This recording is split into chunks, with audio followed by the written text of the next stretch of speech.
Hello everybody and welcome back to Screen Stars. T2, Trainspotting 2 is directed by Danny Boyle and it is the direct sequel to his 90s classic Trainspotting. And it stars all the original cast from the first one. You've got Ewan McGregor, you've got Johnny Lee Miller, you've got Ewan Bremner, and you've got Robert Carlyle, as well as a couple of others who make a return.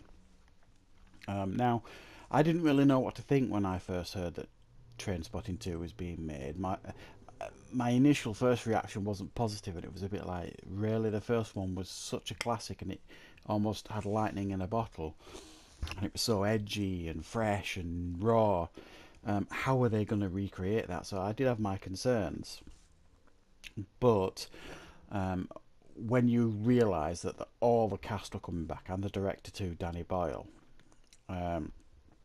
you kind of felt like, well, there has to be something special, quite special here for him to come back and tell this story, because there's a lot of people there, and probably Danny Boyle especially, who wouldn't touch it with a barge pole if they felt it was like a cheap cash in. And after watching it, I have to say it certainly isn't that. It is definitely not a cheap cash in. Is it as good as the first one? No, but that was almost an impossibility.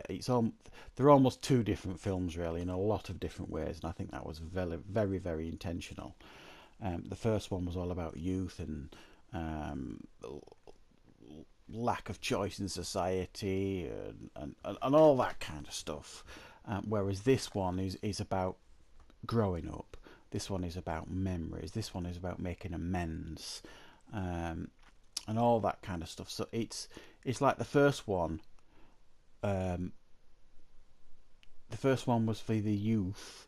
The second one is for the adults. So it almost feels like this one has been made for those that saw the first one and are now fully grown up adults, very mature, similar age to the characters in the movie. They're all in the 40s, and I'm 44. And Ewan McGregor mentions in the film that he's 46. So I'm of a similar age group. When the first one came out, I was their age. So I feel like this film, they've kind of like made this for me as an audience member rather than the youth of today, whereas the first one was made for the youth of that day. So they are two different movies, so it's not completely fair to compare them. But what they do give us here is a very, very good film in a lot of ways.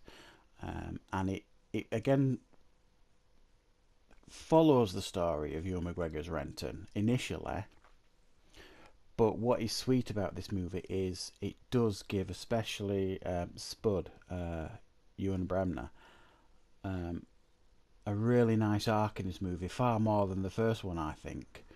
And by the end of this movie, you get closure for all the characters that I think is in a really, really nice, positive way. Well, positive's not nearly the wrong word. Some of them it's positive, but for some of them it feels real. That's probably a better way of saying it. It felt like a real ending for some of them, not like end of the rainbow type stuff, not like fantasy, but reality. And they all kind of, by the end of it, feel a bit more comfortable in their skin as to who they are as mature adults now. So I'll give you a brief outline of the story because I don't want to spoil anything for you. But essentially, Renton comes back to Edinburgh to lay to rest the ghost of his past, I suppose you could say. He meets up with, Spud and Sick Boy, who aren't initially pleased to see him for what happened at the end of the first one, which I won't spoil in case you haven't seen. But he slowly but surely kind of builds bridges with them, while all at the same time in the background you've got Robert Carlyle's Begbie, who's in prison, dreaming of vengeance, really, and getting some bad news that he's not going to get out of prison on parole. He's going to be in there for another 5 years, so he decides to make a break for it. And when he does get out, it's no spoilers here. You've seen trailers, you know he's not in prison in the movie. He learns that Renton's back. Ewan McGregor's character, which lights a fire under him, really. Um, that's all I'm really going to say about the story. Needless to say, they get into some real tight situations. Certainly Renton and Sick Boy. They're running scam after scam, some of them working, some of them not. And they're kind of reigniting their friendship from when they were younger, but there's an element of distrust between them, rightfully so to a degree. So that kind of is what's going on with it in the movie. But also, what I think this movie gives is it gives some real emotional closure at the end. I think there are a couple of scenes. There's a scene for Begbie or Robert Carlyle, which I really, really appreciated because he almost becomes a caricature of a thug in the first one, and in this, he's like a thug dial up to 11. And he was in danger, I think, of becoming a real caricature in this movie. But they give him a moment in this movie, a real emotional moment that really, really gave that character a bit more layers to the character, and I really, really appreciated that, and it meant a lot, I think, to that character. That I don't think we really saw in the first one at all. He was just this one-dimensional lunatic.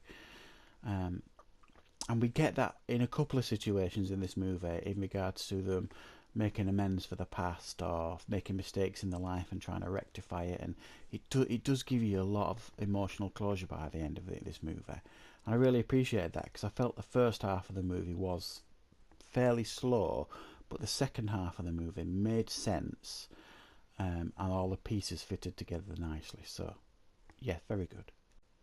So I think what Danny Boyle has given us here is a very, very worthy sequel to the second one, and one that closes the book on these characters really well. And for a film that the first one that you can't visualize how a sequel would come, what Danny Boyle has given us here is a very, very worthy sequel that is comparable to the first one, but they are two separate movies and two separate parts of these characters' lives. And they've not tried to recreate what happened before, they've just tried to move the characters forward. So I really appreciate that in this movie. It isn't as good as the first one, but it is a very good movie.